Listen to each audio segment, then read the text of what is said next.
to Nasty Knuckles, the Hockey Outlaws podcast, with your hosts, Derek Nasty Sotomayor and former Philadelphia Flyer enforcer, Riley Cote, as they go behind the scenes with your favorite NHL players.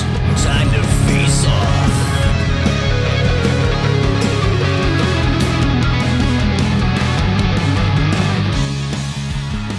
All right, welcome back. What's happening, Nasty? What's up, Rigarelli? I'm just kind of getting ready for the weekend. I heard.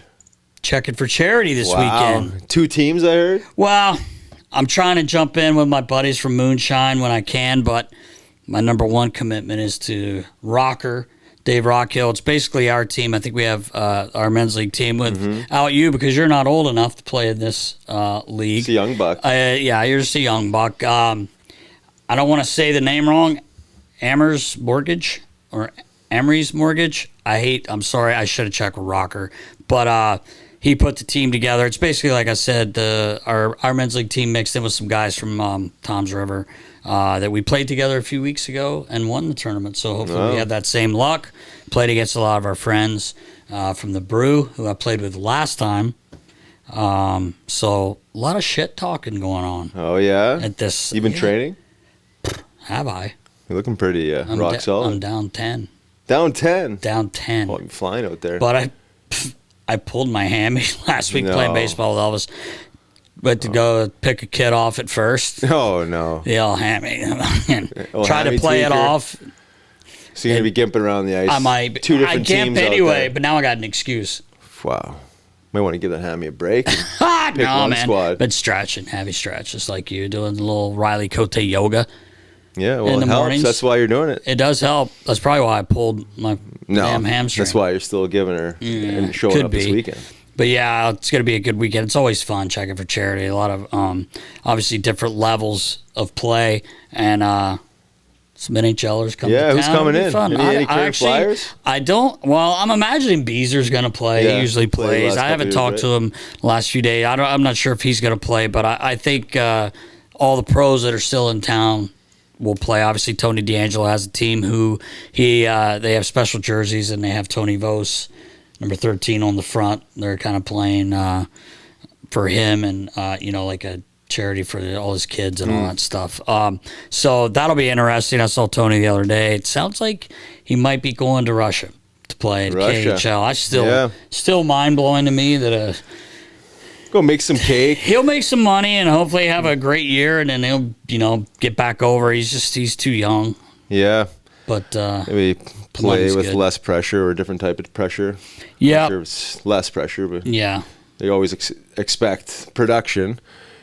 Any chance of Michkov making a debut and checking for charity tourney? I tried to get him on the Moonshine team with me. No, it didn't bite. I'm not sure. No. His game he time hasn't got back to me. Yeah, no. Ask Slava. We asked Slava. No, I don't wonder if they'll let him play, though, honestly. That's a great question because all the other guys play. Yeah. Like Forrester and the guys that are in town. They probably don't want him to play. I'm sure that's probably highly frowned upon. Well, you played, so like back when you were playing, if you usually stayed here for basically for the summer though, but like a lot of guys do go play in those type of men's league. Like there's that beauty league. I know there's no hitting, but you still could get hurt. Oh yeah, there's always a risk. I mean, how many injuries happen while guys are training, right? Yeah. I mean, and you always have a hero too. Always have a hero. The old golf course injuries. Yes, yeah. Stepping out of the golf cart, blowing out your Achilles. Seeing a snake that's not real. Oh yeah, that happens as well. Does that ever happen, Baller? I feel heart like attacks on the course. Speaking of golf, real quick, I played with Chief the other day. You were saying. And so cool. Pac-Man. That must have been a rodeo. Well, let's just say Pac has not gotten any smarter. Any sleeper stories? So B-Rad. Oh yeah. Well, he started telling a story on the golf course. No one there but me, him, and Chief. Chief falls asleep. And he starts whispering. You know how he starts talking? Yeah. Baller, this guy, Pac, Mike City. He starts talking, and as he's telling the story, he starts, and then like the not two went back. He's like, Why are you whispering, bro? Like, it's Big brother unbelievable. listening on his conversations. And I have some video. I actually should give it to Baller. You remember watching him eat? Oh, yeah. He eats like a 3-year-old. Yeah. Like, there is food flying. It's on his face. It's on his hands. I snuck my phone up and got him eating. Oh, did you? You got a poster. Well, I said, Pack, you got to get wings. Because Oh, you know how bad he is with the wings? Yeah, terrible. Just crushes wings. Like, crushes them. He had blue cheese on him, sauce. He's trying to have a conversation. We're just flinging blue cheese across the table. With cheese Chief's bobbing like, and weaving. Like, you know how Chief is? He goes, "What's wrong with you?" How he says that. But anyway, it was good seeing those guys. B-Rad, awesome seeing B-Rad. He's the man. Miss him so much. Yeah, it's been a minute since I've seen B-Rad. But anyway, back to Checking for Charity. Should be a great weekend. Obviously, everyone plays for their own charity. So it'll be a fun time. Wish you were playing, but you're not. Well, we didn't get the invite till this morning, so it's hard to make a. Well, you're not decision old on it. enough to play on. Oh, our that's team. right. Good point. That's why. Hey, Ray Kasha wanted me to ask you to play for his team, and they're good. Remember, they used to mop us up. That's right. That's right. That's a good point. Yeah, I'm just a young buck. he wanted you to play. Well, next year. But you're not allowed. No, we're going to put our team back in next year. We're let's coming do back. it. We're coming back strong. with a vengeance. We're not going in that higher level. No. That was Can't tough. do that. That was tough. I feel that, the aftermath. You felt it. How do you think a pigeon like me felt? I my couldn't keep up knees, with my any of you hips. guys. Back, neck. Well, you went in injured. Remember, you gave that's right. You gave everyone the fucking lowdown. Where did I have that? It was like you were like Bog Skaggs, the dirty lowdown. I'm like, What was whoa. What was I nursing that time around? I think it was your back. It was my back. The old money maker. that's As right. Talk told me that time, the money maker. Moneymaker. Tell that big guy The down old there bulge- watch the old money maker. That's right. The old bulge disc. He didn't want Eric. He told me, he literally said to me, he goes, "Hey, tell Big E down there, be easy out there. Don't mess with the moneymaker." No, I you just can't got have back. It was when he was playing in L.A. It was so funny. Well, I'll be tuning into Live Barns to make sure that Yeah, you're in you will. position. While you're doing your thing, out back being checking. primal, out in the woods, Oh yeah, doing something. Well, I got Wi-Fi there. Sun going down. Check the Stuffing connection. Bambi into the bag. Born in 04. Yeah. Born in 04. Born on phone. Uh, You can just tell. you just You know taste these the things. blood. Hey, Born on Nas. 04. Hey, What? August 8th, Yes. Lionsgate Portal. Yes. What are you manifesting? All I can think of are 3 8s. I'm just thinking 8 times 3 is 24. Matt Reed. Reader, what's up? That's all that comes to mind. What's supposed to come to mind for me? Well, I don't know. It's time to manifest. Triple eights? Triple eights. Anything going on? Why do you have all these weird things I don't know about? Hey, I didn't create it. Yeah, but you know about it. I don't even know what it is. No, don't know much about it. You don't? Okay, so I don't feel as bad. Little energy vortex for you. Is that what it is? Some version of, yeah. Positive energy? Positive energy, yeah, that's what I'm saying. I love positive energy. The manifestation. You're obviously manifesting a big weekend at the Checking for Charity. You're right. I mean, there's Some other highly ways to get a offensive- lot of positive energy. Yeah, there is. You know what I mean? Oh, yeah. Turns all your bad feelings into good ones. Yeah, you don't need the Lionsgate Portal. You don't need it if you got that going. Sprinkle it around, boys. You want to play good or you want to play great? Oh, That's hey. what Sudsy used to say. Oh, I remember. Storytelling. I got in trouble for that. Oh, yeah, you did. I got asked about that. Did you definitely- ever say if you want to play good or you want to play great? Yeah, it's a joke. Yeah, you got But- carried away. We don't have to make it a joke now. Yeah, right? The video of me calling Maxie that time, FaceTime. Oh, we got to find that video. Oh, I have it. I found it. I was just telling Baller. I was going through my old Are we allowed phones. to post that? I don't know if we can, man. I don't know how some people take to that. And obviously, it's a joke, but Yeah. Sensitive times. sensitive times these People are a little days. sensitive. Who knows? They don't Might understand. not take a joke, but Anyway, all right, Nas, before we get into our interview with Anthony DeMarco, this segment is brought to you by Bet365, proud partner of Nasty Knuckles. Open an account today with Bet365 and bet on a huge range of markets. So whatever the sport, whatever the moment, it's never ordinary at Bet365. Use code HOCKEYCA. Nas, what do you got? You got that app open? Oh, do I? I'll tell you what I'm going to do. It's football season, boys. Even though it's preseason, I get excited. I'm going to jump away from the Olympics for a little bit. We'll have to go over those. Maybe, yeah. I'm going to take a breather from that, and I'm going to go to the game Friday night with the Birds visiting Baltimore. Obviously, it's kind of a toss-up. It's preseason. We don't know how long guys are playing, but I'm going to take the home team. Unfortunately, obviously, I'm a Birds fan.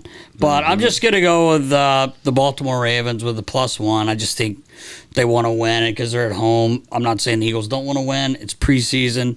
I'm going to take Baltimore +1 at -110. Beauty. Well, I'm going green. I'm going Eagles all the way. Is McNabb playing, though? No, not this year. No? Okay. Well, just want to make sure you knew. Oh, I knew. I got the memo. You did get it. Yeah. Oh, yeah. Okay. Oh, yeah. All right. 1 point favorite. It's Jaws. Oh, Jaws is coming back. Okay, go ahead. Sorry. -110. -110 at -1. So they basically got to win the game. Well, they have to. That's what you're saying. They've been training hard. Baltimore has it. They just got on the field yesterday. So, maybe I'm going the wrong way, but I'm going to go with Baltimore, and you got the Eagles. So we're going head-to-head. New philosophy. Yeah, it's good philosophy. They're going the hard way. Saving the legs. Oh, man. All right. Jump on that Bet365 app, people. It's football season, baby. All right, Nas got the plays in. Yes. Let's bring in Anthony DeMarco. All right, let's go. Let's go. Welcome back. I'm Riley Cote. And I'm Derek Settlemeyer. And this week we are pleased to have just joined the Nation Network, Riggs. Young man, Anthony DeMarco. Brother, what is going on? You're in Montreal, right? I am in Montreal, and I'm on the other side of enemy lines, but I swear I come in peace. I come in peace, guys. No, that's awesome. Welcome. I just joined Daily Faceoff as a contributor, and you also done some other work if you want to talk about that. We've obviously seen a lot of your work, and you're very good at what you do. Well, I appreciate the kind words, and officially joining Nation Network and Daily Faceoff, I guess last Sunday I officially announced it. I've been kind of on not the beat, obviously, because I don't live in Philadelphia, but I've been covering the Flyers, I would say, for about 7 years. Obviously, spent a lot of time with the fourth period. Yeah. Not enough great things I could say about Dave Pagnotta and Dennis Bernstein, what they meant for my career. And obviously, the last few years, I've made some more inroads with the Flyers, among other organizations. But obviously, given my background as a teenager watching hockey, watching Cote right here, which is pretty surreal to see. But I had a vested interest with the Flyers and made some connections, and here we are. But I'm really stoked to not only be on this podcast, but be part of the Nation Network team in general. Yeah, awesome. It's awesome. Welcome. Great group of people, and welcome, man. Welcome. Yeah, no doubt. So, as you mentioned, Ant, you're very in tune with the Flyers, and the first thing I actually want to ask you is about Alexei Kolosov. Are you hearing anything? Because there's been rumors. We hear one thing, we hear another thing, but just wonder what you've heard. Well, I don't think it's anything super different from what has already been put out there, whether that be from Anthony Sanfilippo or Charlie O'Connor has talked about it, Kevin Kurz. But I think Tony Androkaitis as well, who covers the AHL. But I would say that obviously where there's smoke, there's fire. The people I've spoken to with the Flyers have more or less downplayed it and chalked it up to a young kid who has been homesick. They have been steadfast that they're expecting him to come back and be ready for training camp. Like, look, he was a guy that was brought over to be the starting goalie for the Lehigh Valley Phantoms this season. Beyond beyond the two guys they have at the NHL level, it's not like they have a ton of confidence in Cal Peterson. I think he was a candidate to be bought out this summer. They elected to keep him. So I think that not only was he going to have a chance to be the starter for the Phantoms, but, there's no guarantees that Ivan Fedotov or Sam Urson won't hit the skid at some point in the season. So it was also some good depth to have. But all this to say is that I think they are keeping a close eye on the training camp that is expected to open, I believe, next week in the KHL, whether or not Alexei Kolosov shows up there. But until anything like that happens, all I've heard is that they are expecting him to show up for the Flyers training camp in September.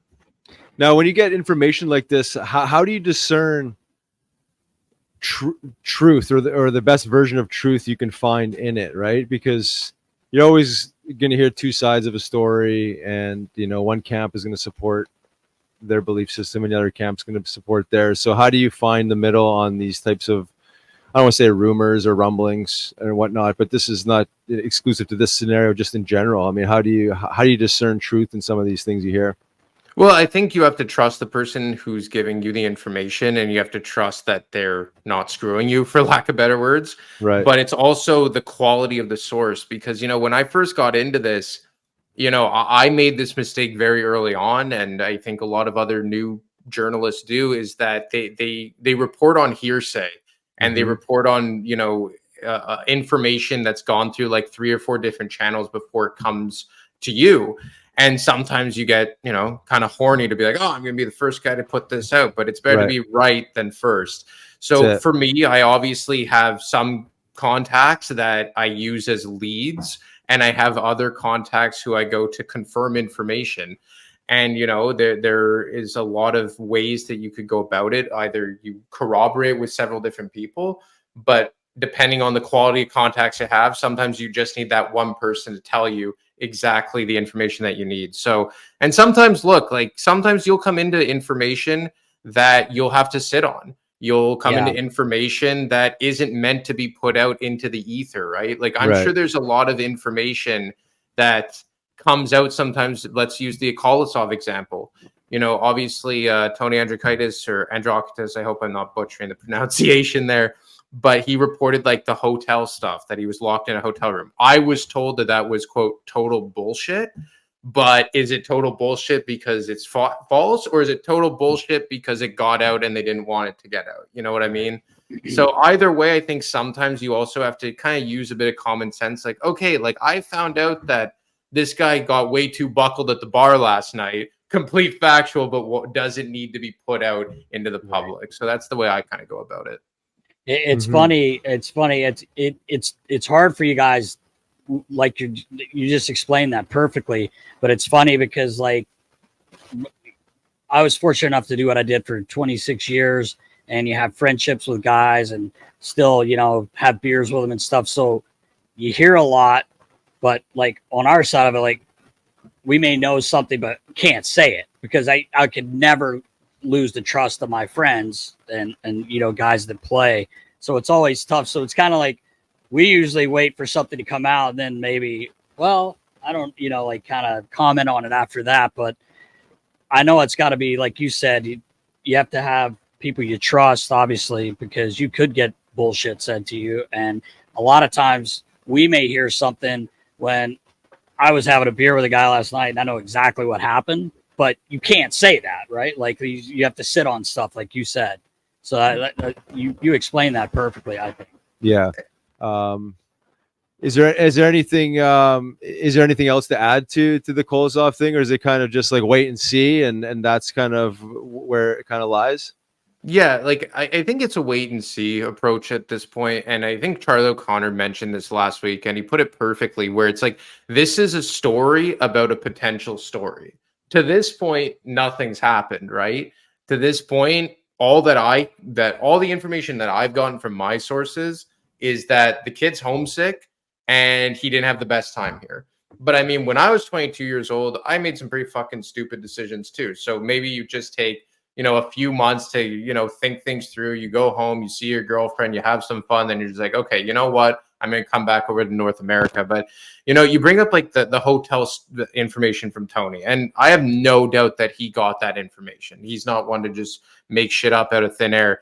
But like, we're kind of talking about like one information to put out. Like, this is a scenario where like, is the fact that the hotel thing happened, even if it is true, is it necessary to be leaked? Because at the end of the day, what's the end result? He was unhappy, he didn't have a great time, and he got homesick. How he got there really isn't important. And if it's something like that getting out, again, whether true or not, it's just like a recipe to piss people off. Yeah. So I mean, at this point, in a roundabout way, I would just say it's wait and see with Kolosov. But I think we'll have a better idea once the KHL camps open up and whether or not he shows up in the end. Yeah, we kind of we talked a little bit about this last week, and I was just saying to Riles, I feel like if I'm him, like again, you just said if it's more of a homesick thing, maybe he doesn't think it's going to work over here. But I would love to see him come over and have a real healthy competition in net, because you've heard a lot of great things about this kid in net. They made a lot of comparisons about some other Russian goalies. I think it'd be great if he came over. Like you said, you really we got a small sample size of Fedotov, right? Like, but we haven't. It was small, Right? Very small. We know Sam. So I think Sam's a good goalie. Can he carry the load? I guess you got to find out. And you do also have to remember, I guess, that we are in a rebuilding period. So, but me personally, I would love for him to come over and give it another shot and see, how good this kid can be. Even though he's like you said, he's penciled in as to be the starter in Lehigh. That's fine, but things can change. Oh, very quickly. One of my last years, my second to last year, when we almost set a record with about 8 or 9 goalies that year. And that's when Carter was forced to come up and play. Heck, he had no other options. I mean, we had so many goalies that year. Yeah. So yeah, you one injury away, one skid away from moving up there. And you see it in camp too. Guys get hurt a lot. Oh yeah. In camp. So yeah, for sure. And look, we see it now more than ever in the NHL that you pretty much have to be 3 goalies deep. Like how many teams carried 3 goalies last year? The Flyers did, Buffalo did, Montreal did. I think the Red Wings did. And, our friend Jason Martinez, I've done a lot of podcasts with him, and he always says this: you have goalie depth until you don't. And sure was that the case with the Flyers last year. Like the first half of the season, Carter's rocking and rolling. Sam Erson's playing great in like that 1B role. And then out of nowhere, Carter, we know what happens to him. You have an unserviceable backup, whether that was Peterson or Felix Sandstrom, and Erson gets burnt out. And, we talk about Fedotov. Like, let's remember, guys, like he's 28 years old. This isn't really a goalie of the future. Like, I look at Fedotov as kind of like a stopgap, like 1B backup here until you figure out who your long-term starter is. Obviously, Sam has shown some great potential, specifically at the beginning of last season. And you have other options like Zavragin and Bjarnason, but I think of all the younger options, Kolosov is the one with the highest ceiling. And we know the recent history of, Russian goaltenders, whether it be Bobrovsky, Sorokin, Shesterkin, Vasilevsky. Like these are like the cream of the crop now of goaltenders, maybe neck and neck with the U.S. So, I mean, that was, I wouldn't say your crown jewel because he didn't have like the Carter Hart hype coming out of junior.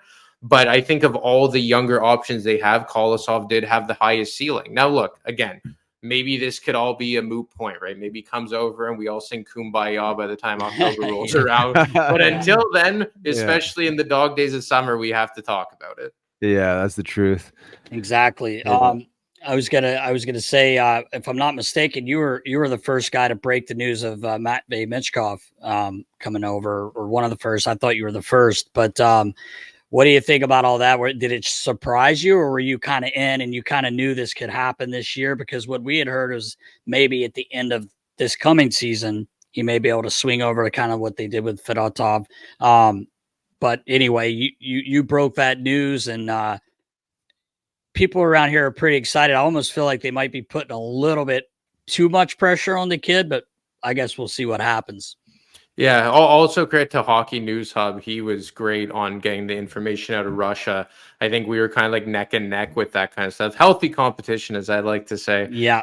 But no, I mean, I have several people I talk to within the Flyers, and some people were very adamant that, yeah, I think it's going to happen. And then other people that maybe strategically were saying, oh, at this point, it's really up in the air. Like, we'd like him to come over, but, that kind of jargon. Yeah. But I think that when it started gaining traction, I guess it was about May where, like, everyone started talking about it. You kind of had a feeling that it was going somewhere. Like when there's that much smoke, it's usually like not even just a fire. It could be a massive bonfire in the backyard or something. And obviously he is coming over. And I mean, even from like a national league wide perspective, like I'm up here in Montreal, like people are talking about it. And when's the last time you had a player of this magnitude and this much hype coming up through the Philadelphia pipeline? Like, I could say Claude Giroux, but he didn't even have this hype coming out of That's right. out of the CHL. Like he kind of got better once he turned pro. Like he was a 22nd overall pick or something. Mhm. He wasn't even a center when he was drafted. Right. And right. he groomed into a top 5 center in the NHL in the early 2010s. And I don't think this is a revolutionary comparison in terms of height, but it's probably going back to the 90s with Eric Lindros for the last time that someone has had this type of hype. And look, there's no secret. General Manager Dan Briere has said it. Chuck Fletcher said it during his time with the Flyers. They sorely lack high-end talent, and this kid is just that. Now, you don't want to put all your eggs in his basket right away. You don't want to anoint him as the savior. But, I mean, at this point, that's all that I guess the fans have to look forward to in terms of that high-end talent. Now, look, not to say that they don't have other good prospects coming, specifically on the back end, but Matvei Michkov certainly has that potential to be groomed into a superstar, and the first one since Claude Giroux north of 10 years ago. Right. Yeah, rightfully so. They're excited. I mean, yeah. how often do you for get sure. a guy like this coming through that's, say, going to be an impact player right out of the gate, and like you said, that high level, high performer that the team needs. I mean, you're not going to go out and spend money, get a free agent that's going to fill that void. I think this is like signing that high level free agent, and you just drafted him. So I think, like everyone else, the excitement level should be there, and the time it's necessary almost, right? Yeah. I mean, it's like the Flyers could use that boost, and here they got it. Now it's just another wait and see, right? It's like all this hype. It's like you just hope that he's that influential. And again, without putting those expectations. I mean, there's going to be expectations. There always is, but that pressure, you say the pressure is inevitable, but just letting him come into his own and let him be creative and let him do his thing, because the fans will absolutely love it. I mean, sorry, I didn't mean to interrupt you. I was going to say, to add, I've worked with Torts quite a few times with Team USA over the years, and he's a great man, great guy. Wires get crossed a little bit when he's coaching, and I don't mind it. Like I love him, but you feed off it. Sometimes he goes wild, but what I was going to say was it may be a good thing that Matvei doesn't speak perfect English or understand everything yet. What did you say? No, I think he might use that as long as he can. I mean, that red face and that yelling, loud yell. It's like he's probably not. I think you understand it, even though you don't understand it. But it'll be interesting to see because he's a creative player. I can't act like I sat here and seen a ton of games, but you see the highlights. You know he's obviously special, as you said, but you got to let him be that player. Yeah, that's who he is, and I think Torts will. But he's throw the handcuffs on him yet? Yeah, he ain't gonna throw handcuffs on him. I don't think so. We'll see. We'll see how it goes, but you don't want to mess this one up. And you can't. Right. It's like the crux of this whole rebuild is reliant on Matvei Michkov, and maybe that's not fair to say, but if you look at it, they don't have that other guy. Like maybe 12 months ago, you could have said, Cutter Gauthier as well, but we know how that story went. Yeah. But look, there's obviously a lot of trepidation with Torts and how he handles the high-end talent, and there's a segment of the fan base who already wants to sell him down the river. Oh, he's going to torpedo it. But I mean, look how he was with Travis Konecny. Konecny is far from a Selke candidate, but because he compensates for it on the offensive side of the puck, he doesn't get the handcuffs thrown on him by Torts. I would even argue that Owen Tippett gets that similar treatment. But if you want to go to a different level from a national and a star caliber perspective, didn't Artemi Panarin have some of his best years under Torts in Columbus? Yeah. Like, I think with John Tortorella, like, you can't just be like a complete jackass defensively. Like, you have to care a little bit. Yes. But you can, if the effort is there and you're compensating at the other end of the ice, he's not an idiot. Like, if you're putting him close to a point per game, he's not going to, like, shit all over you just because you missed a back check. I think with Torts, it's more when it's just like overt dogging it, like Pierre-Luc Dubois. Yes. Or if you're not aware defensively and you're not compensating for it at the other end of the ice. Like, I'll give you an example. Like, I think at times he was too hard on Morgan Frost, but I don't think Frost contributed consistently enough for Torts to give him that leeway defensively. Like I said, I think he took it a bit too far at times with Morgan Frost, because I thought by the end Frost was kind of really finding a groove. But I think that if you are going to be not a liability, but just at times maybe a liability defensively, you're going to have to compensate for at the offensive side, on the offensive side of the puck. And we know that's Michkov's bread and butter. So as long as Michkov is showing effort defensively, I wouldn't worry about there being too big of an issue, just because there's a track record of Torts giving players that leeway as long as they're contributing offensively. Yeah, I totally agree with that. And another thing, it's a great point you made about TK. There are some guys, like being in a room for so long, like I was, there are some guys with TK, he's got thick skin and he can take it. There's some players that cannot handle it.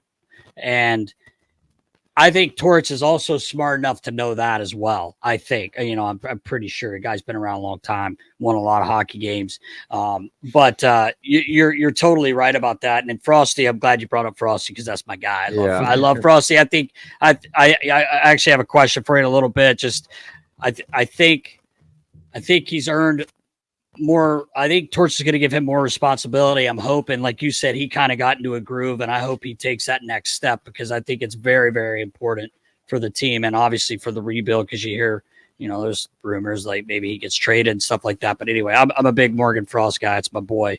But I want to step away from the Flyers for a second, just to ask you if you'd heard anything on Patrik Laine, anything going on there, because I know in Columbus, they basically, you're hearing that they really don't want him back.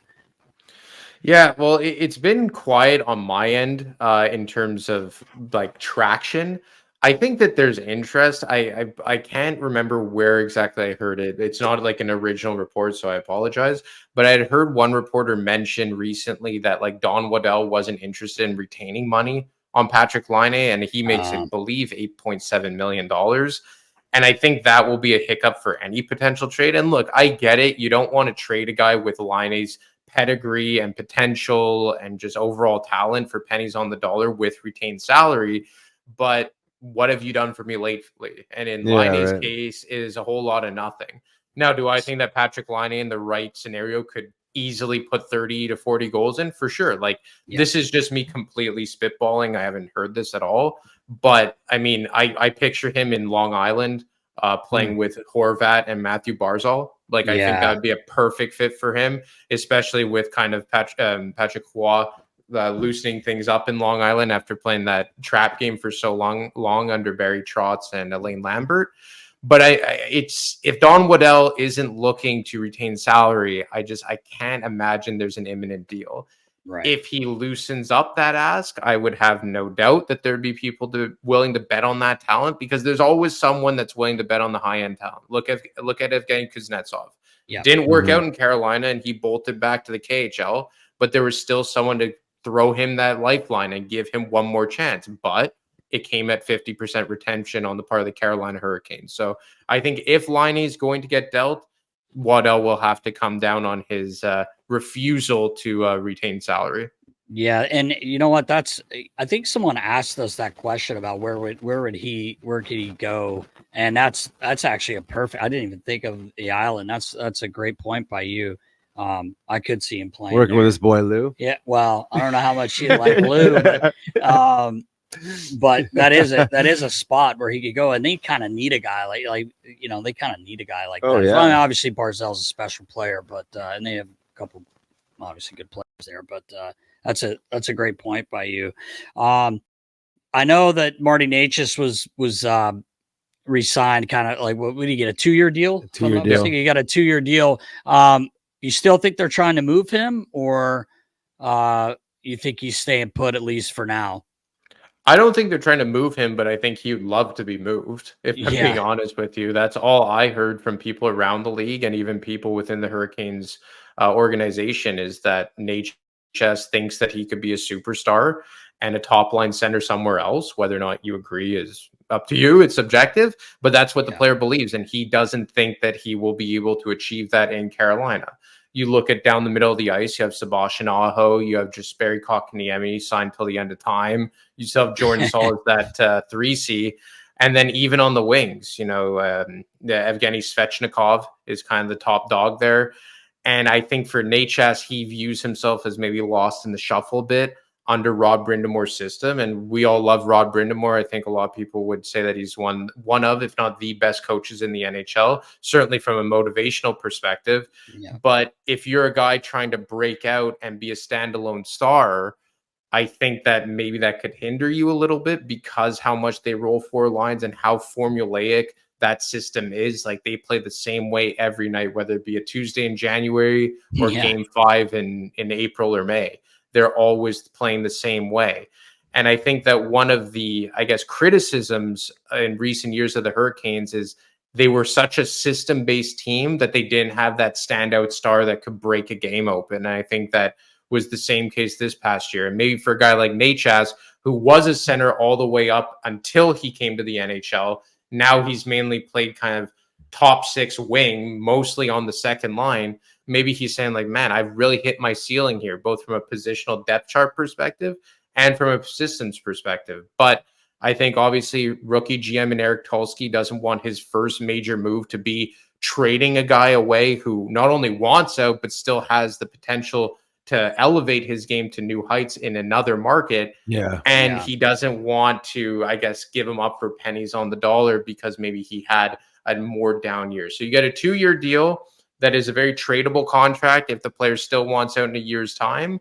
But I don't think that we'll see him get traded just because I can't see Tulsky wanting to do that so early on in his tenure as general manager of the Hurricanes. Yeah, that's good insight. That's a great point. Appreciate that. I wanted to bring it back to the Flyers. You brought up Konecny towards the end there. We were talking about them. Just want to get your input on his deal. What you thought of that? Well, look, if you had to re-sign him, it's a good deal. I mean, I spoke to executives across the league, and most people thought that was a good contract for him. I mean, one of the contracts that had long been used as a comparable was Timo Meier. And I think it was like $15,000 difference. I think 8.8 or not even $5,000 difference.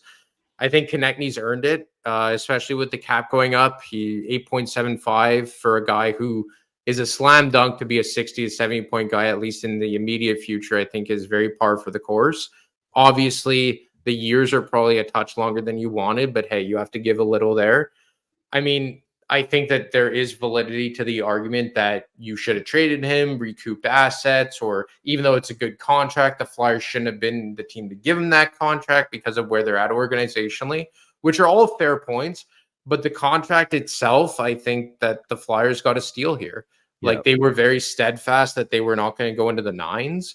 And I think that the Konecny side budged more than the Flyers side. I think that at the very end, the Flyers were trying to get it to $8.5 million, but in the end came up to 8.75. So I could understand the argument of, we want Konecny to be traded to get those assets. And by the time we're ready to compete, maybe he'll be past his prime. I saw what's happened with Brendan Gallagher in Montreal. I'm not saying it's going that way, but there is that potential that you pay a guy for what he's done as opposed to what he's going to do. Smaller, gritty guy that makes, a lot of hay around the net. Similar, I think Konecny's always been a higher caliber player than Gallagher, but similar comparables. And there is a scenario where it could go sideways. But if you want to keep that guy because he is a glue guy and you're emphasizing the culture and he wants to be here, and he still is your best player as of today, he's your best player that you have, this was the best way to get the contract done. And I think from a pure numbers perspective, it's completely fair. It's funny you brought up Gallagher because that is a great comparison. And I'll never forget a few years ago, we were playing in Montreal and there was a little scrum and TK's right, of course, right in there. He probably started it or Gallagher started it. So they're in each other's face.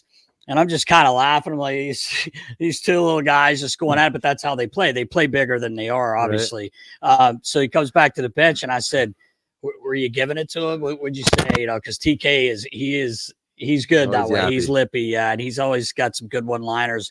And he started laughing. He goes, nasty. He says to me, oh, you wear number 11, nice number. You copy me. He goes, actually, yeah, you're one of my favorite players. And he goes, Good. Okay. Yeah. Cool, man. They gotta go away. Boys. Here, I think they're kind of going at it, right? right? And he's like, kind of, no, Throwing you're it up actually out one of my there. favorite players. Yeah, because that's why I like 11. But anyway, speaking of, we were talking about centers a second ago. The Flyers centers, like, for one, Coots says he's feeling healthy. If Coots can be Coots, get back to that. I know he's getting a little older. We had him on a little while back, but he says he's feeling great. I actually was texting with him last week. Hoping Frosty takes another step. But what do you think of the center position for the Flyers? And again, I know we're rebuilding, but what are your thoughts on the center position for the Flyers going into camp? It's certainly not as strong as when Riles was playing with the team. It felt like at that time they always had a natural center on the wing, whether it was Briere or Carter or Giroux. They were stacked. But look, it's obviously a point of concern. I mean, for me personally, like, the de facto 1C is Morgan Frost, just because there's no other center that could touch his offensive ceiling. And based on how things have gone with the Flyers in recent years, you have to lean for a bias for offense. I mean, I would personally staple Tyson Forster to his left wing to compensate for the defensive side of the puck. But then after that, I mean, there's a lot of similarities in terms of skill set between Ryan Poehling and Scott Laughton and Sean Couturier, even if you want to put Noah Cates in the middle, although I imagine they'll start him on left wing. I mean, I would have it Frost, Coots, Poehling, and Laughton. Yeah. I think Laughton, for me personally, if he's in your top 9, he's better on the wing just for his speed. If he's playing down the middle, I prefer him at 4C, but obviously beggars can't be choosers. If you need him up the lineup in this case, you have to play him. But I've really liked what I've seen from Ryan Poehling, and I think his speed down the middle of the ice could push the defenders back and open things up for the wingers. And you know, on my personal depth chart, that, I mean, I'm sure Torts can't wait to see my. I'm sure. I was going to say, did you email it this morning? Or Exactly. My phone's been blowing up. He's been waiting for it since June. He's pissed. But like, for me, I look at the third line, and I see Farabee, Poehling, and Brink. And originally, I had Laughton in the middle, but I thought about it, and I think the speed of Poehling could open things up for a creative player like Bobby Brink, and maybe open things up for a guy like Joel Farabee, who can also maybe keep up and down the ice, that I think that he really hit the skids late in last season.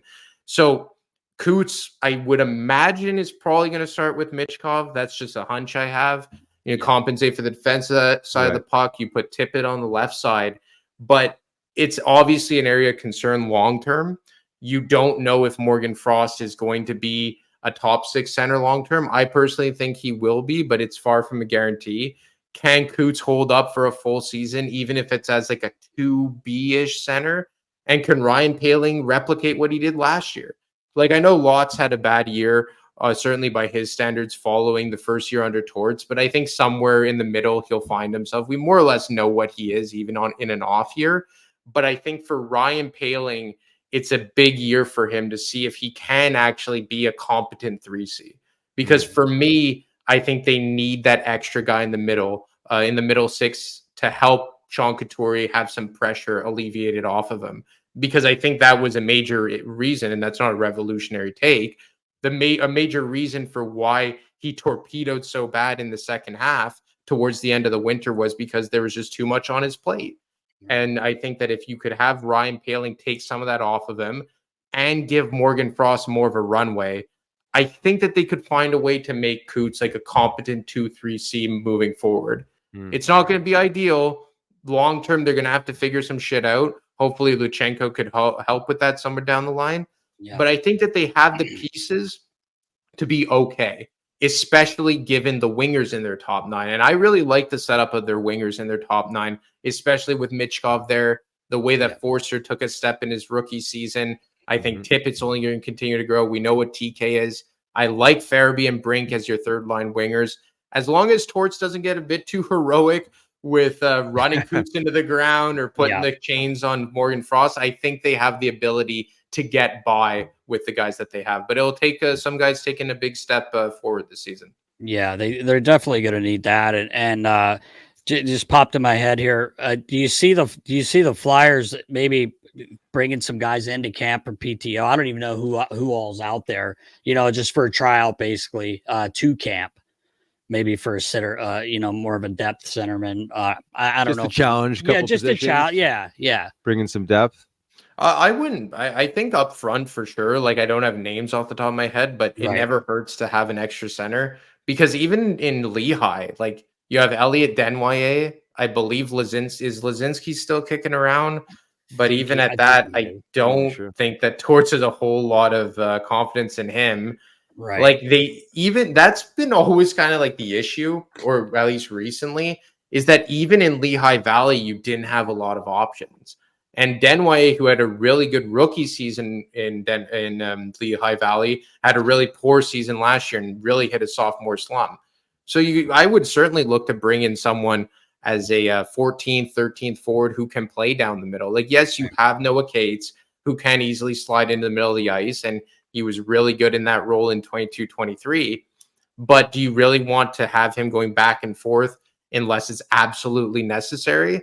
And look, if you run into more than one injury, then you're really left down to the bone. So I imagine at this point, your 13th forward is probably Delorier, and we all know he's not a center. So I could certainly see them bringing in a center on a PTO. It can't hurt to try. Right. Yeah, and they usually do. They bring some invites to whether they honestly believe they're going to challenge these guys for a position or not. They still bring them in for depth, just to play games and have some veteran presence. Do you think the Flyers are done? I mean, we're 30 days out of training camp. Are they done? I want to say filling in some holes.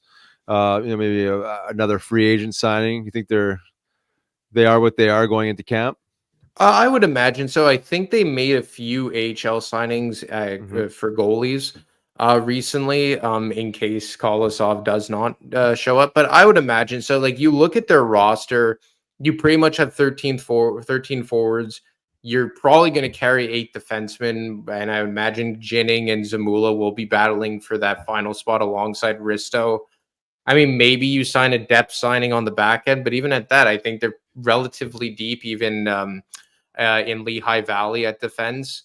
I could maybe see a goalie, like if Kolosov actually doesn't show up, maybe you sign a guy on a 2-way contract, because Lord knows that Peterson isn't an ideal call-up situation. I don't mean to shit on him, but I mean, he just simply wasn't good enough, right? Right. And it kind of burned the Flyers last year when Hart went the way that he did, and you really had to roll through 3 goalies at times, whether it was Felix or Peterson or eventually Fedotov. So that's the biggest one I could see, the biggest possibility rather, is if Kolosov doesn't show up, I would imagine they look for a goaltender who could come up to the NHL and kind of fight Peterson for some playing time in Lehigh Valley. Yeah, right on. It's funny. We almost forget about Risto because he I know. Was, like, I don't remember the last time Risto played, but I'm assuming he's coming into camp healthy. I haven't heard anything otherwise.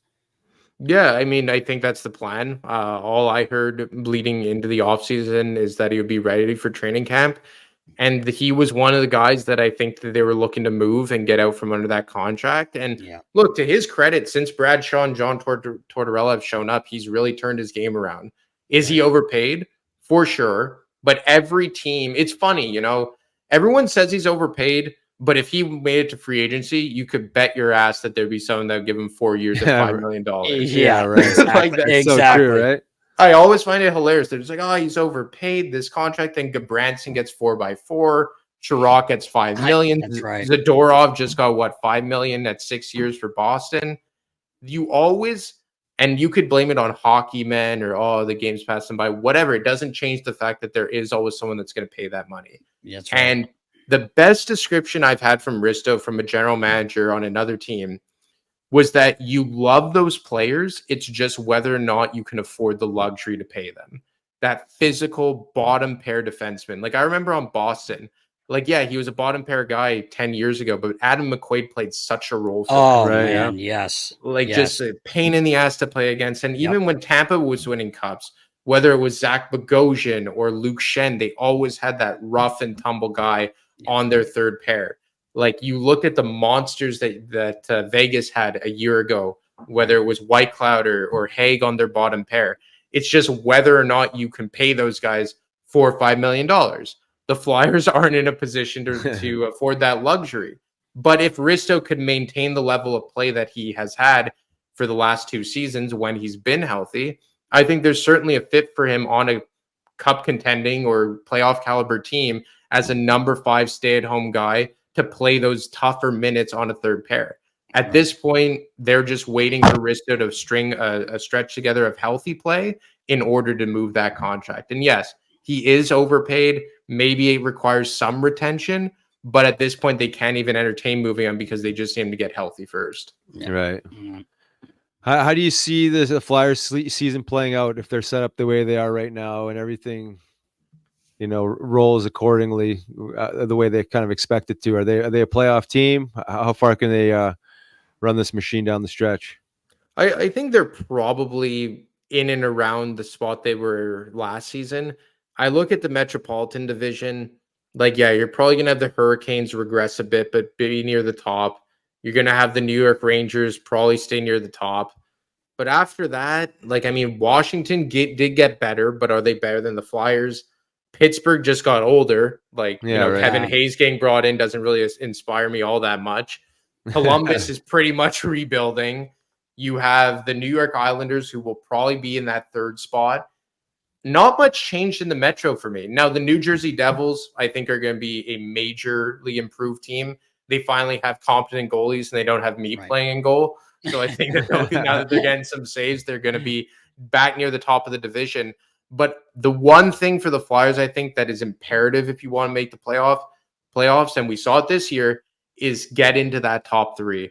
Because I look at the Atlantic Division, and aside from the Montreal Canadiens, every team is trying to get into the playoffs there. Right. And at the top of the division with Boston and Tampa and Toronto, I don't know how much, and Florida, obviously, who just won a Stanley Cup, I don't know how much those teams will regress, if at all. And then you have the likes of Detroit, Buffalo, and Ottawa chomping at the bit, who will be right in the thick of the wild card race. Right. So if the Flyers can find a way to keep pace with the New York Islanders and the Carolina Hurricanes, who I imagine will be fighting for that third spot, they'll have a chance. But for me, if you start getting into that wild card race with the Atlantic teams, it'll probably be tougher, which is pretty much what screwed them this year when they fell off a cliff in March. Yeah, true. Yeah, that's the truth. Any other teams you like? Thoughts on Chief and Toronto? Anything that's on your radar? Well, obviously, Chief in Toronto is going to be a nice change of pace. I'm very close to Toronto, so I get some of the shrapnel that goes on there, even 5 hours down the highway. When you're living right between Montreal and Toronto, you catch a lot of bullshit from all angles and in 2 languages too, which is always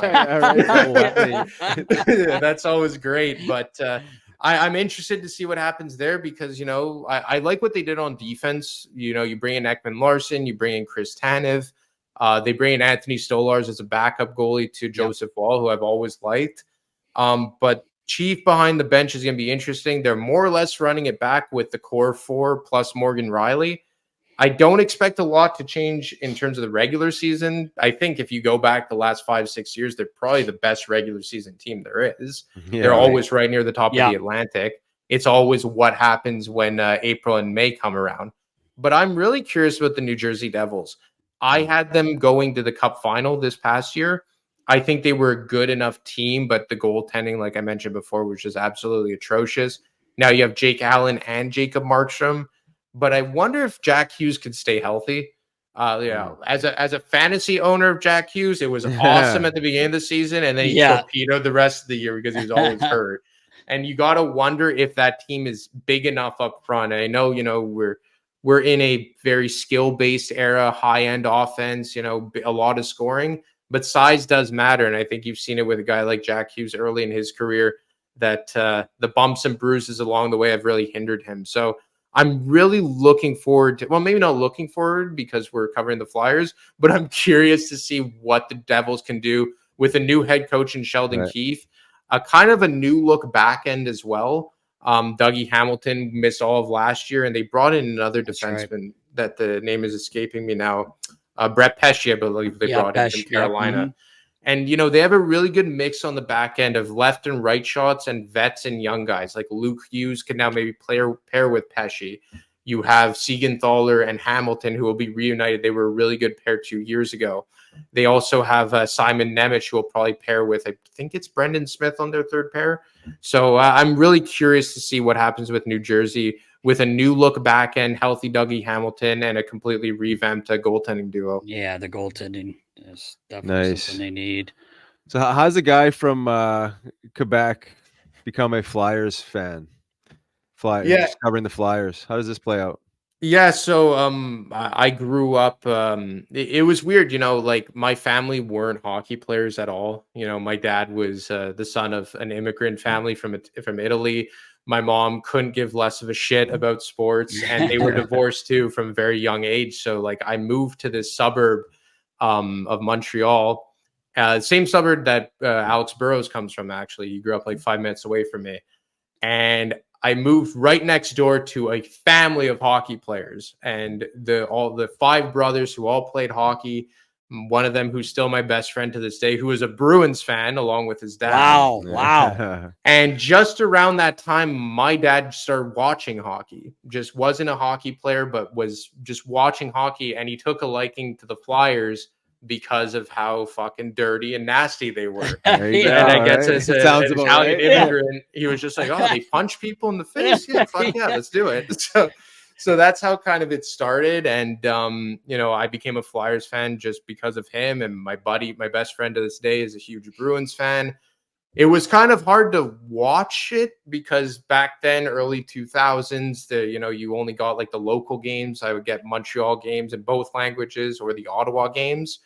And then right around the time Bell Express View came about and satellite TV, I would beg my mom to order the NHL Center Ice package, which she finally folded to when I was about 13 years old. But it's actually a funny story. I was telling Riles about this yesterday on the phone when we chatted. Back when I was early high school, I used to listen to Flyers games on the radio with Timmy Saunders, and it was Brian Propp at the time. Yeah. And I would listen to the lines as Timmy would call them out, and I'd write them down because that's the only way I could get them. And I remember one game he's talking about this guy like Cote, who was running around, big tough guy, and I'd never heard him before. I'm just like, who's this fucking asshole on the other team? Yeah. Little did I know he was on the Flyers. Yeah. It's this guy. stirring some shit up. Yeah, because at that time I think it was like Fedoruk was like the tough guy with the Flyers, or a few years prior was Brashear. I was just like, who the fuck is this Cote character? But lo and behold, after 15 minutes of cluing in, I loved you, bro. So All right, Yeah. I appreciate so that. that's kind of like hate to love Yeah. right away. Yeah, exactly. But You better growing up enjoy a what you Flyers watch, fan- because I was going right to the bench. You sit and watch the game. So Well, when I first got the package, that sounded kind of weird, but when I first got the NHL package, I started watching every game, and it was 08-09 was when I got the Center Ice package. And it's funny, I went for dinner with Jim Jackson a few months ago, and I was saying, you know what? I learned to know every single broadcast team in the NHL but the Flyers because Comcast had some like deal without Bell Express View. So I would literally get every single other broadcast team who I all hated. I all thought they were fucking homers. Yeah. But it was a cool perspective watching it from the visitors team and so it really took me of like studying the Flyers lines game in and game out, because I would always get the visiting broadcast who would really do these deep dives on the other team. Right. So I would watch these games and I would write the lines. And that's how I really got into journalism and covering it, because I was doing it just to keep track of it. Yeah, I would go on Hockey Buzz and read Bill Meltzer's like line previews, or I think Timmy Saunders and Bundy were doing those pregame videos on Flyers.com 15 years ago. But I was really doing it myself because I didn't have the Flyers local broadcast. So that's how it kind of started with the journalism aspect of it. oh wow, as later, I guess in your life too, right? That you really kind of got into following hockey on that level. Like it wasn't like you were young and you were like wanting to get into all this kind of. No, it happened later. I would say I was, when I first decided I want to get into it, I was about 15. Okay. Because I wasn't even a hockey player growing up. Like still to this day, my skating's fucking atrocious. Like it's really bad. But like I just grew to love it later in my life because all my buddies, like it's Montreal, right? Everyone plays hockey.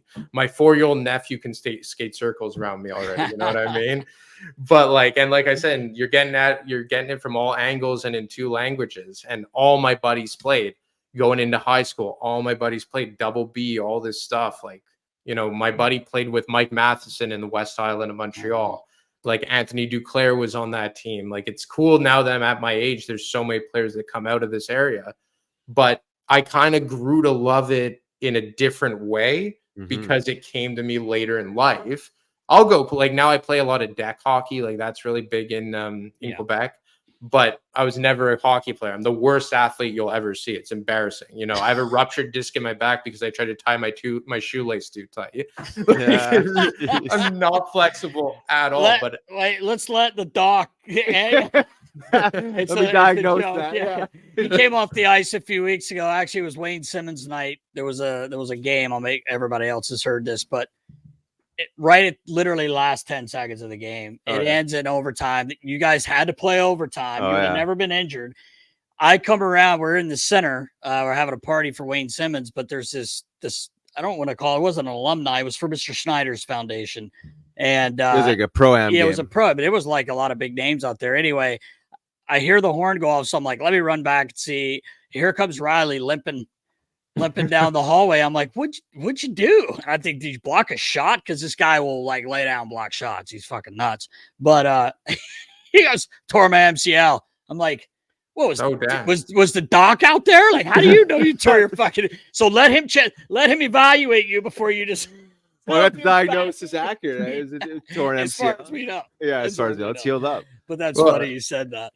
Well, dude, you know what? I turned 30 about a month and a half ago, and I'm just like, I feel the same. I swear to God, I have a new pain every single day. Like every day, I'm like, what the hell's going on? Like, it's so. In a roundabout way, I feel you, man, because like I'm so not athletic, like the least athletic guy. Like when I touch my toes for the first time, I want to throw a fucking party at the bar. Like that was right. Lower back and hamstrings are screaming. Yeah, you have to jump on early mornings and do yoga. As you get older and you're pounding the knees like that, especially deck hockey. Yeah. You got to bring some balance, otherwise it's gonna get old and that's sore right. quickly. And we had a tournament of, I guess it's been 2 years ago now, maybe even 3 years in the ball. We had a ball hockey tournament. It was awesome. Yeah. And we had everyone. Yep. We got 10 guys on the team. That's all you need. You got a goalie. Well, we played one game, and the next thing you know, the next 2 games, 5 of the guys couldn't show. They couldn't come back. Overheating. We're playing full ice or full court, like full ice rink. We have 5 guys, and it's 4-on-4. Yeah. And you're in a cage. I could not move. Now I'm older than him, but even Riley, I couldn't move properly for a week. I'm not exaggerating. We ran, and we made it to the playoff round. We actually beat, and these teams are from the National Ball Hockey League. So these guys are like slide doing shit you've never seen in deck hockey, bombing slappers from every these angle. Clappers that are, I mean, it was crazy. We ended up winning a game. We lost it in overtime, won in a shootout, and then, but anyway, we make it to the playoff round, and we play this game. It's 1-1, and we're like, okay, good, shootout, right? Like, because we're dead, we're dying. We basically have 4 guys. We had a guy helping us, but he's never played a day in his life, and he wasn't in the greatest shape. But he gave it all he had. Give tons of credit. And they're like, nope, 10 minutes. We're like, no, shootout, please. Oh, Jesus. We lost. We ended up getting a 3-on-1, and I mustered up the energy. I'd never felt like this in my life, but I'm like, I got myself to run. I mean, we were packing it in. We were playing like the Devils, man. Oh, yeah, it was tight. Oh, we were so tight, and it's 1-1, and we have a 3-on-1. We go down, and we hit the crossbar, comes back. There's literally like, 15 seconds to go in the game. I'm like trying to get to the bench to change because we had one sub, like I said, and some guy takes a clapper, hits one of our guys, and goes in the net, lose. I was actually relieved. Oh, yeah. But I don't know if I could even gotten to the net to take a penalty shot at that point. But it's funny you said that you played deck hockey because it's a lot harder than people think. I know, it's it a is. lot You gotta get on the blades and glide around out there, dude. Yeah. Dude, no, it's horrible. And like the league I play in, it's 3-on-3, and the rink is literally less. The length of the rink is less than half ice of a full. Okay. So I play goalie, right? Oh, okay. If you're taking a shot from the other end of the net or the other end of the ice, it's right outside the blue line. So like your perception of is all off as the sure. dimensions. You step out and rip it. Yeah, because like I remember once I got sniped over my shoulder. The guy's just like, dude, it was from half. I'm just like, that's like the high slot on perspective, right? Yeah. So and I play with a puck or a ball. A ball. And they move all over the ball. Oh yeah, moves like crazy. It's horrible. Like it hits you, and like I wear my ice equipment. Like I have ice equipment when I play. Luckily the nets are a bit smaller to compensate for the close proximity. Okay. But like I play like my buddy who played with Drummondville in the Quebec majors. Like he plays in this league now, and he's just like, dude, this is fucking nuts. He's just like, you can't stop moving because, like Riles was just saying, you could dog it on a back check, give one good stride, and just glide the rest of the way. Just like, dude, I was gonna be right there. You do that there, and you're literally just standing around looking like a donkey. That's right. So, I mean, that's right. It takes a piece out of you. Like a few months ago, we were playing these. There's a lot of heroes, right? Like you get very heroics. You like it's a lot. There's a lot of heroism in this, and I was playing like these. There must have been like 18 years old, and there was like a big line brawl, and I just go out to center to be like, guys, like let's take it easy. This kid popped me twice in the face, broke my nose, 2 shiners. I was no way. Oh, dude, it was bad. Oh, man. That's when the Hexy waffle comes out, man. More than a waffle. Yeah, more than a waffle, daddy. The lumber comes out, man. That's when I need you to hop the boards. Where are you at, man? Not getting paid for. Not gonna be fighting in 95. He's a lumber 95 degree heat outside and ball hockey. That's for sure. Yes. I love to play hockey, but I don't love it that much. To fight? No, not to get paid for it. Just to fight some young punks for no good reason. For no or not good go smoke reason. the peace pipe on the sideline. I know you would. We're good here. No one's it's legal up here, man. Yeah. Oh yeah. That's right. Legal state by state here. Yeah, state by state. So how does it work? It goes state by state down there? It's not just one blanket rule? No, it's still state by state, so it's still like federally illegal. So here in Jersey, it's medical and recreational. Okay. Pennsylvania over the bridge is just medical, so you have to have a card. So we're still in the dark times of cannabis legalization. Where you guys I think we're coming up on 10 years that it's. I know it's hard to believe. Wow. Yeah, and it was just decided one day, just like cross the country illegal. That's it's over, done. But country's still kicking.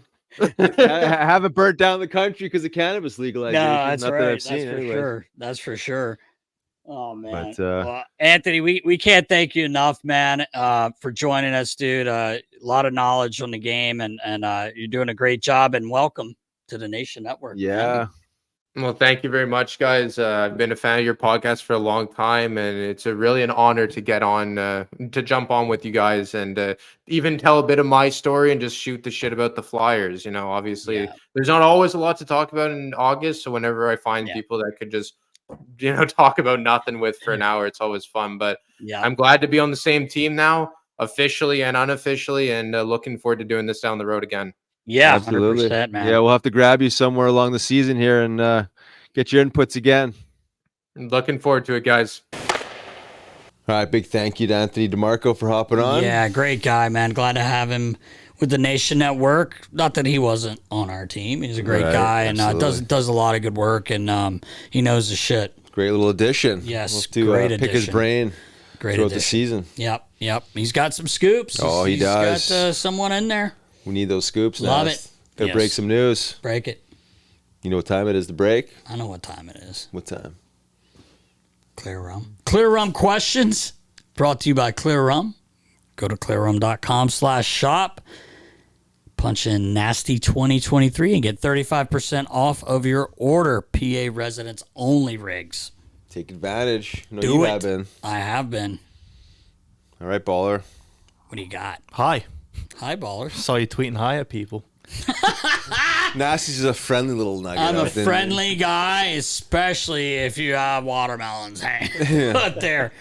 Your little digital. I can't. I won't even social say butterfly. I really am. Just connecting with all those trying, people out there. All those fans. To connect. Hi. What are you gonna send me back, baller? We're gonna post your tweet. You owe me one. Yeah, it's okay. That's okay. I don't have them. No, you do not. Okay, today, Mike Pole 72 over on Twitter starting us off. How would you spend your day with the Stanley Cup if you won it? Ooh, great question. Well, I always thought about it because you dream about it, right? Even though you're not a player, you still get a day with it as equipment manager, trainer, staff, anything like that.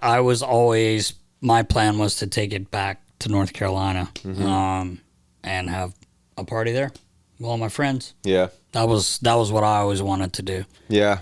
I never got too deep into the dream. Definitely was going to bring it back to the PEG. You started thinking about it in 2010. Maybe, don't fucking lie. Oh, it was 2010, yeah. Yeah. Didn't know exact details. Maybe right. Tossing in a canoe in the Red River, float it down. Who knows? A little floatsy? Yeah. Put a little life vest on it. What's the place in the PEG we would always go? It used to be in one spot and they moved it. Earl's? No. Not that we would go. Like it was like a landmark place you go. It's a bar. They have Booty Shake Wednesday or something. How do you not know this? It's the PEG. It used to be in a certain location, and it got moved, and it's bigger now. The bar's bigger. I remember going there. Remember the whole story where I was there way too late, and I was throwing up on the bench, but I kept it hidden, and Goody turned around. How do you not know? I don't know what you're talking about. What's one of the biggest bars in like full, like not a dinner place, like a bar. The Tijuana Yacht Club? No. God, this is unbelievable that you don't know. You're from the PEG. Well, I said Earl's. That's probably the biggest bar restaurant there is, no? I just said not a restaurant. It's a bar. Just it was a bar. Yes, and they had to move the location, and it's in a bigger right across the street from the hotel where we stayed. Drawing a blank. I go to the PEG once a year. You live there. Yeah, but things change. The location changed. The name didn't. Anyway, Go ahead. You're going to take it to the PEG. That's what you're going to do. Yeah, I wasn't thinking about taking it there. Whatever bar you're talking about. Taking it to the PEG. Details to be determined. Okay. That's where I position. All right, we were both going home. We were both going home. We got Flyers fan 39 over on Twitter. He wants to know, what do you think the true timeline is for us to become, 1, a perennial playoff team, and 2, a cup contender?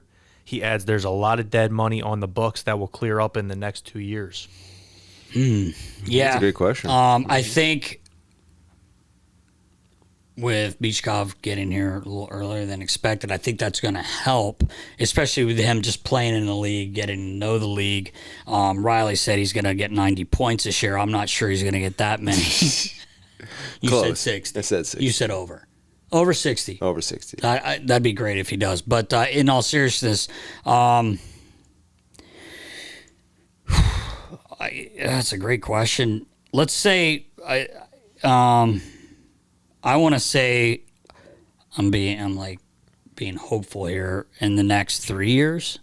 Is that too far down the road for people? But I mean, there's as we had today with our guest with Anthony, you do have some older these younger guys, and you're probably going to have a couple more younger guys come in. But we never know with free agency if you can land a big time player. But I'm going to say 3 years to where we get there. I hope it's sooner. I hope I'm wrong with that, but I don't want to be too horny with it and say 2 years. Because we don't really know. I'm getting horny with it and saying 2 years. Okay, good. I hope you're right. Yeah, well, I mean, what the hell do I know? But I think Michkov coming over here accelerates this. Yes. I'd like to think that anyways. You clear a couple of these contracts off the books, some new blood, these younger guys develop. I think this year they make the playoffs. I think it's I think they're probably out first round. The next year, I think they're, I don't want to say an absolute contender, but I think they're going to give some teams a legitimate run for their money, and then maybe beyond that. So maybe that is into the 3 years. But I think going into next season, I think they're going to be up there with the top teams in the league. Yeah, I hope you're right. I just think, as we talked about a little bit about today, is you got to have goaltending. You got to. I mean, it's the bottom line, and it was tough. So I mean, we'll see what happens though. But I like the fact that you're horny for it. Say 2 years. I'm just thinking, and 3 years. 3 years may be too soon too, because Danny took over full time, last year, and I don't know, man. It's going to be hard to when you're talking about perennial a contender every year. Like it takes time. You're right. And I hope we get to the playoffs this year. Anthony did a great job breaking it down with all these teams. It's not going to be easy. No, well, it's never. And you're going to have to play the same way we played last year. We saw you almost run out of gas a little bit, but hopefully we get there this year, make the playoffs, get a little taste of it, and like you said, the next year. So we'll see. That's a great question, though. Yeah. Adding an extra 60, 70 points to the lineup might. I hope so. Might put you over I the thought edge you there. said 90. Wow, that'd be helpful. That'd get you in the second that round. would be real helpful. I'll get you in the second round. Yeah, yeah. We got Joe Capasso 88 over on Instagram. I think Joe might be listening in on our meetings. He asks, is there any chance you guys will try to get Matvei on the show? He also says, I really like the presser coverage and the road trip. Will there be any more of those? I really love the show and have been listening since day one. Well, thank you very much. Appreciate that. Definitely appreciate everyone that supports us and listens and does all that stuff. Yeah, that was fun. We are going to be doing a little bit more of that. He must listen because, we have a lot of stuff planned coming up this season, both for visiting teams and our team, with the Flyers. But back to his question about Matvei, Riley has been working hard on that, and it is in the works, but... Yeah, well, the seeds have been planted. Yes. Let's just leave it there, I guess. Right? Yeah, we'll leave it there. Potentially sprouting. Yes. We'll see how long it takes to. Yeah, we've to gone through the get some proper roots. channels, Yeah. and we're working on that. So we'd obviously love to have him on, including his translator Slava Kuznetsov. boy Slava Kuznetsov. Done a hell of a job. Yes, he is. Yes, he has. So we will see. We'd obviously love to. I'm sure the fans would love to, but it takes some time. Yep. 2 channels we got to work. Yep. Here we are. We got one from Mo Setter 27 over on Instagram. Realistically speaking, who's a free agent target over the next 2 or so seasons the Flyers could target to fill in the gaps? Should I tell what I know? Let them know. Yeah. How's 87 going to look in black and orange? Oh, man. Brash? Coming back? He looked good in it, Yeah. but he's not going to look as good as Sid Crosby. Oh, man. Can you imagine? That ain't going to happen. But, That ain't happening. man, in 2 years, I'd have to go through all the free agents that are coming up. But I know you heard Connor McDavid was very interested in coming and playing with Sneaking on the Matvei. East, yeah. Sneaking on the East. And Maybe Leon. get a package deal. Package deal. Just chew up all the whole salary. Just Might be worth it. They made it to the finals last year. yeah, right. I mean, good point. anyone that's not over 30 and still has some time left, if you're gonna bring a free agent in and have to pay them, obviously you want to do that if it's going to fill in, especially if it's going to fill in the gap. And you hope, like we were just talking about with the other question, that in 2 years we're there where you do want to bring those that's guys exactly what I was going to say. They would be looking to bring in a guy like that. Right. Right now they're obviously not. They're pumping the brakes and just Yeah. settling with what we have. But yeah, in 2 years they'll definitely be looking for someone with a little juice left that could have that veteran presence that they can help contribute and keep these young guys honest. Yeah, and going back to Matvei, if he turns into what we think he's going to be, players want to play with guys like exactly that. right. Yeah. And he's going to help. There used to be a line. We've talked about this before. There used to be a line down the street come free agency to play for the Philadelphia Flyers. Yeah, for sure. So hopefully each year we're climbing, and it's at that point in he said 2 years from now, and there's free agents that are available that are like, hey, these guys are good, fairly young. Boom. One more. This is from Apollo's Burning over on Instagram. He's actually got 2 questions. First one, what do you have as the ideal pairings this year with the current roster? And 2, is it better to give Michkov first-line minutes or have him play in a role like Coots was to round out his game, make him a complete player, and have sheltered minutes? I'm I'm going to say on the lines, I think we kind of went over it. We talked about that a few weeks ago, if I'm not mistaken, Baller. Yeah, just like who was playing with who, but I don't think you throw Matvei on a fourth line. No, hell no. I think Coots was, Coots was... It's a little different animal It's a lot different. Like, obviously, Coots was a hell of a player. He made the team at 18 years old, and he did score some goals, but he's so good defensively. Yeah. I think I agree with Anthony saying that you probably throw Matvei with... second line. With Coots, and, he's obviously going to be a first power play guy. Right. He's going to get plenty of ice that way. I would play him with Cooch just to see how it goes. Maybe he's better defensively than we think or that we know, because it's not like we've watched all of his games. Right. But this is a different game over here as well. So I guess it remains to be seen who he plays with. I would start him off with Cooch, me personally, but that's just me. Yeah, I think that's a reasonable place to start for sure. Yeah. You have a guy that's a proven, legitimately sound, defensively sound centerman that can contribute, that can get in the greasy areas and pop pucks out to him. Right? Yeah. He's obviously always in position. I think for a guy like Michkov, you obviously can't start on the fourth line. You got to let him play. Right. And I think as long as he's showing honest attempts to back check and to be defensively aware. Yeah.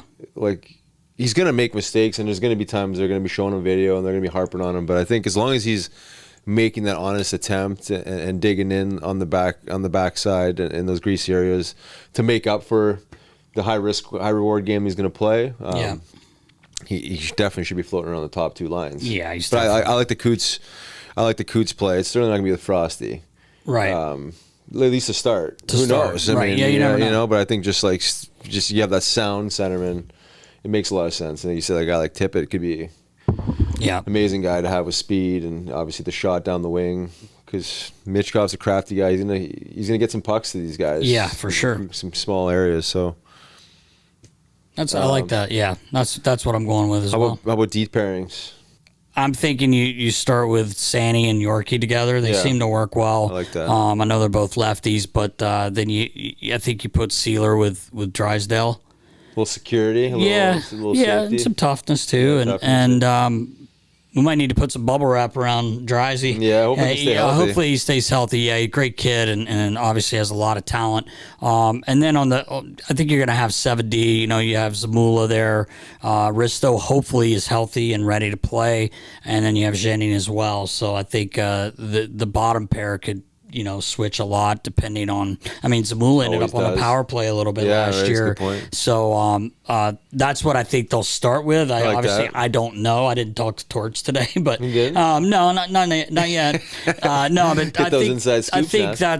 that's where you are. But you got to remember too, Eric Johnson is here, so I don't know if he's going to be an everyday guy or if he's more of a locker room guy. I didn't mean to leave him out because there's a reason they signed him. But it's probably those bottom. Yeah, I think whatever you want to call them. Exactly. In the rotation. 7 to 8D. I would say that's probably pretty accurate. Yeah. Some version of that. Yeah, they signed EJ for a reason, and he's a valuable guy. And how quickly those pairings change. I mean, exactly. Performance based and then obviously injury based. I mean, you see the shuffling. Yes. Very quickly. So sure. I think that's a good foundation to start with, Nas. Yeah. That's a wrap. That's a wrap, buddy. Can you believe that? I can't. 168 in the books. All right. Until next week for 169. Be sure to give us a shout, subscribe, comment, ask some questions. And until then, stay safe, knuckleheads. See ya.